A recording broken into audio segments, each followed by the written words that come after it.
अभी हम पढ़ेंगे ईरानी शैली। ईरानी शैली के अंतर्गत सबसे पहले जानेंगे कि जो ईरानी शैली थी इसमें पौने दो चेहरे बनाए जाते थे। और ईरानी शैली का जन्म ईरानी या फारसी और मुस्लिम कला का जन्म समरकंद हिरात, ये समरकंद और हिरात ये ईरान में है, यहीं पे हुआ है। ईरानी शैली का जन्म ये समरकंद और हिरात नामक स्थान अर्थात ईरान में हुआ है और ये बहुत बार एग्जाम में आ भी चुका है। उसके बाद पंद्रहवीं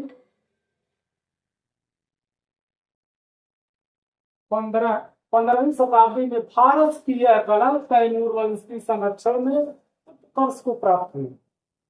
उसके बाद तैमूर का पुत्र था शाहरुख, यह एक कला प्रेमी शासक था। शाहरुख जो था ये कला प्रेमी शासक था। अपने दरबार में कवि और चित्रकारों को आश्रय दिया था और शाहरुख ने हिरात नगर को राजधानी बनाया। जो शाहरुख था ये कला प्रेमी शासक था, इसने हिरात नगर को अपनी राजधानी बनाया तो यहीं पे कला केंद्र विकसित किया।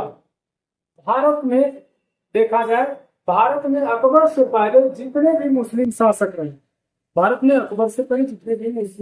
रहे, लगभग सभी के दरबारी चित्रकारों ने ईरानी शैली में ही कार्य किया।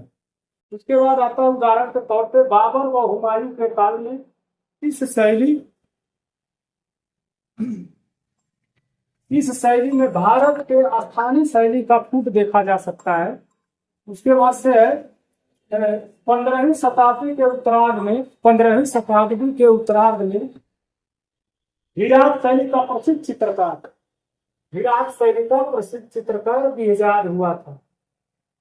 उसके बाद दूसरे नंबर का चित्रकार था शाह मुजफ्फर। बेहजाद था, उसके बाद दूसरे नंबर का चित्रकार था शाह मुजफ्फर। कहा जाता है कि जो बेहजाद था ये दाढ़ी युक्त चेहरे नहीं बना पाता था। उसके बाद जो शाह मुजफ्फर था ये सादृश चित्र बनाता, मतलब हूबहू उतार होता। बेहजाद के बारे में बताया गया है, बेहजाद ईरानी शैली का उच्च कोटि का चित्रकार था और बाबर के दरबार से पहले सुल्तान हुसैन बोगरा, जब बाबर के दरबार में आया था बेहजाद, उससे पहले ये सुल्तान हुसैन बोगरा का दरबारी चित्रकार था। सुल्तान हुसैन बोगरा की मृत्यु के पश्चात सुल्तान शाह इस्माइल के संरक्षण में कार्य करता रहा। उसके बाद कहा जाता है कि तैमूर वंश के छठी पीढ़ी का शासक जहीरुद्दीन मोहम्मद बाबर इस समय कार्य किया, जिसका जिक्र बाबर ने अपनी आत्मकथा बाबरी में कहा है या लिखा है। बेहजाद को हिरात शैली का जनक माना जाता है। बेहजाद जो था इसे हिरात शैली का जनक कहा जाता है और बेहजाद को पूर्व का रफेल के नाम से भी जाना जाता है।